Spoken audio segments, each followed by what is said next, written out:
supaya masakan Padang ini, warung ini bisa berkembang dengan cepat? Gampang. Warung satu-satunya, langsung ibu sedekahin. Nah di warung Steak and Shake, saya tidak sendirian ya. Ada Mas Jody, ada Mbak Anik, ada kawan-kawan yang lain, ada istri saya juga. Beberapa usaha makanan yang dimiliki oleh Ustadz Yusuf Mansur adalah Warung Steak and Shake, Bebek Haji Slamet, dan Steak Obong. Meskipun Ustadz Yusuf Mansur bukan sepenuhnya pemilik merek-merek tersebut, tentu saja keuntungan yang didapatkan dari bisnis-bisnis kuliner tersebut juga sangat besar.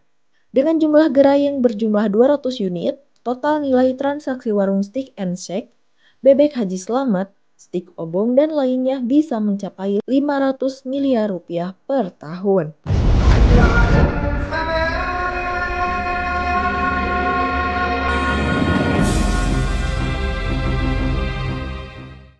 Bismillahirrahmanirrahim. Assalamualaikum warahmatullahi wabarakatuh. Kembali bersama saya Tal Walid. Lihatlah bagaimana Yusuf Mansur gencarnya menyuruh orang untuk kemudian bersedekah. Lihatlah bagaimana Yusuf Mansur dengan penuh semangat dan berapi-api bahkan di tengah jalan.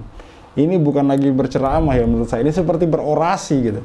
Di tengah jalan memberi tahu orang, menyuruh orang, meminta orang untuk kemudian menyedekahkan satu-satunya warungnya gitu. Sementara saya belum pernah melihat sampai hari ini seorang Yusuf Mansur menyedekahkan bisnis dia gitu. Taruhlah Yusuf Mansur kemudian menyedekahkan satu saja dari bangunan warung Steak and Shake, mana ada?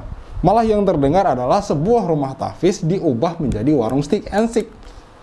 Itu kalau teman-teman telusuri di Ciputat, kemarin kami sudah mengupload konten tentang itu gitu.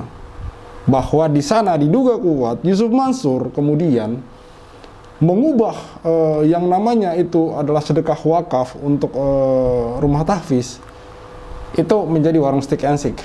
Pak Darsa Arif kemudian mengupload video, dia mencoba untuk kemudian mencari informasi melalui warga sekitar, dan betul memang mengatakan bahwa 2 tahun lalu di situ dulunya adalah rumah tahfiz, lalu kemudian berubah menjadi warung Steak and Shake.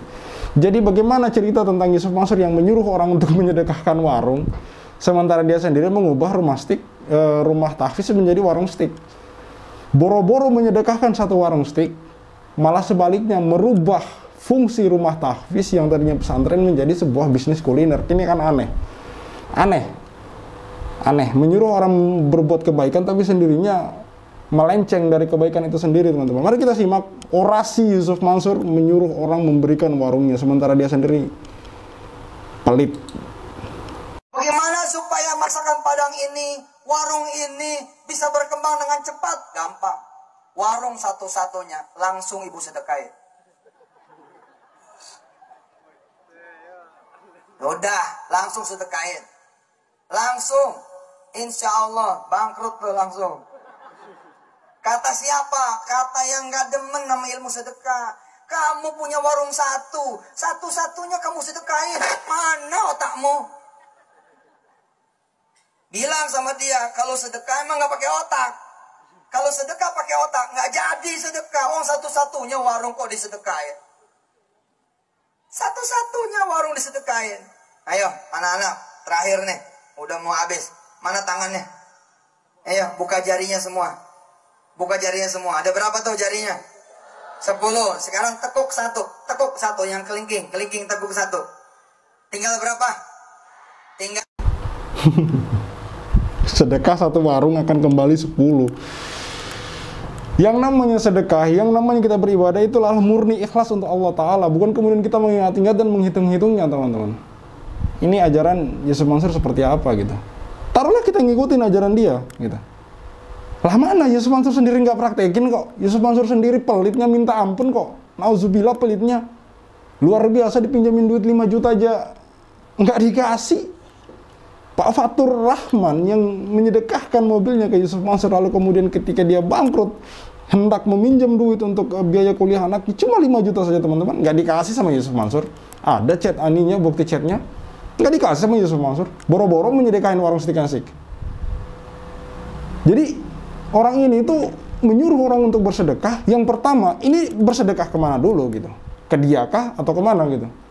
Karena seperti yang sering saya katakan bahwa sampai hari ini Yusuf Mansur belum bisa menjawab dari mana dia mulai sampai dia bisa kaya raya seperti hari ini. Belum.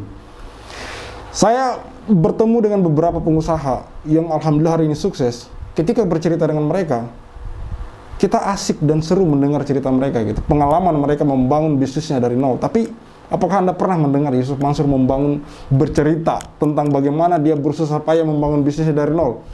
Saya yakin tidak ada, karena saya belum menemukan di YouTube, di TikTok, Instagram, atau apapun itu bahwa ada video Yusuf Mansur yang bercerita tentang dia mulai berusaha membuat usaha sampai dia kemudian bisa kaya seperti hari ini. Nggak ada. Kalau ada tunjukkan ke saya. Saya akan review, saya akan reaction gitu. Bagaimana bisa Yusuf Mansur kemudian bercerita tentang dia mulai bisnis dari nol kalau sumber dana itu tidak diketahui, kalau sumber dana itu tidak jelas gitu.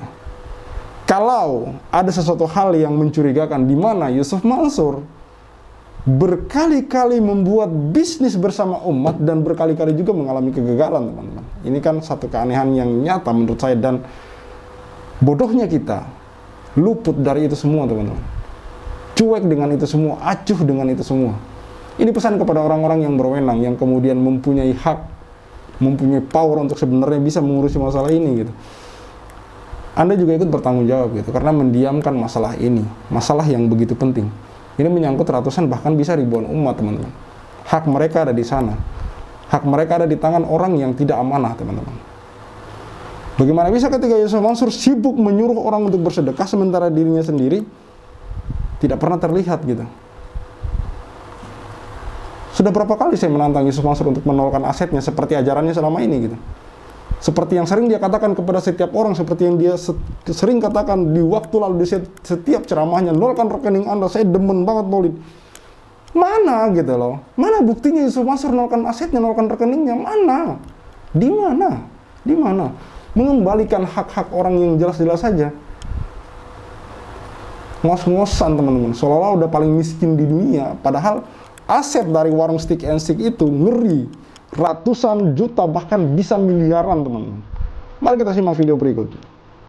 Bisnis catering memiliki sejumlah franchise makanan dan minuman yang tersebar di beberapa kota. Beberapa usaha makanan yang dimiliki oleh Ustadz Yusuf Mansur adalah Warung Stick and Shake, Bebek Haji Slamet, dan Stick Obong. Meskipun Ustadz Yusuf Mansur bukan sepenuhnya pemilik merek-merek tersebut, tentu saja keuntungan yang didapatkan dari bisnis-bisnis kuliner tersebut juga sangat besar. Dengan jumlah gerai yang berjumlah 200 unit, total nilai transaksi warung Stick and Shake, Bebek Haji Slamet, Stick Obong, dan lainnya bisa mencapai 500 miliar rupiah per tahun. 200 gerai dengan pendapatan kurang lebih 500 miliar per tahun. Bagaimana bisa? Bagaimana bisa orang-orang ini belum dikembalikan haknya? Bagaimana bisa korban Kaisar Al-Mansur masih lunta-lunta? Saya tidak tahu ya bagaimana hubungan Yusuf Mansur dengan korban Kaisar Al-Mansur. Tapi beberapa korban Kaisar Al-Mansur ditanyakan, mereka menyebut ada nama Yusuf Mansur di sana. Investasi batubara, Hotel City, Paitren, Umroh Merdeka, Tabung Tanah, Kondote Moyafidi. Bagaimana bisa Yusuf Mansur tidak mau menemui mereka? Bagaimana bisa Yusuf Mansur tidak punya itikat sampai hari ini? Paling tidak sampai hari ini, Yusuf Mansur belum kelihatan itikatnya untuk kemudian mencoba untuk mengembalikan hak-hak mereka ini. Sementara omsetnya di warung Stick and Stick sangat mengerikan, teman-teman. Luar biasa gitu. Miliaran, teman-teman. Di sisi lain dia menyuruh orang untuk bersedekah secara ekstrim, tidak main-main tanpa pikir panjang. Nolkan aset Anda, sedekahkan satu-satunya warung Anda. Tapi di sisi lain, ada orang-orang yang membutuhkan, ada orang-orang yang punya hak dan dia sebenarnya berkewajiban untuk mengembalikan. Kewajiban, teman-teman, kewajiban. Tapi dia diam saja. Apakah ini yang mau dipercaya? Apakah ini orang yang bisa diikuti? Bagi saya tidak. Maka kenapa kemudian hari ini kami terus menyuarakan untuk kemudian memboikot warung Stick and Stick, Bebek Slamet, dan lain sebagainya. Karena kenapa? Karena sampai hari ini, Yusuf Mansur masih tidak bisa mempraktekkan ajarannya sendiri, alias omong kosong. Saya Khalid Al-Walid, see you on the next videos. Tetap boykot warung Stick and Stick. Setiap Jumat perhatiin tuh, saldo kas masjid. Sekian. Itu 1 juta, 2 juta, 3 juta. Nah kali 1 juta masjid, itu 3 triliun, 1 triliun paling enggak, sejumat. Iya. Sedangkan 1 tahun 52 Jumat. Dan omongannya dari sejak titik kecil sampai gede begitu. Iya. Sebelum khotib naik mimbar. Itu kalau ditotal sudah 1.000 triliun bukan? Iya. Susah nih ngomong orang politik nih. Diinget omongan orang. Oh iya. Itu pertanyaannya susah dijawab, Bro. Kan Nah, enak pikir saya itu bilang. mana gitu, Enak 11 nih triliun. ketika duit tuh bersatu. Duit umat Islam, duit orang Kristen, duit orang Buddha, Hindu bersatu. Buset bos, Qatar mah kecil itu. Kita yang ngomongin gak enak. Hadirin, sebelum khotib naik mimbar, kami umumkan beberapa pemain yang berikut ini. Kemarin kita udah belanja Manchester United.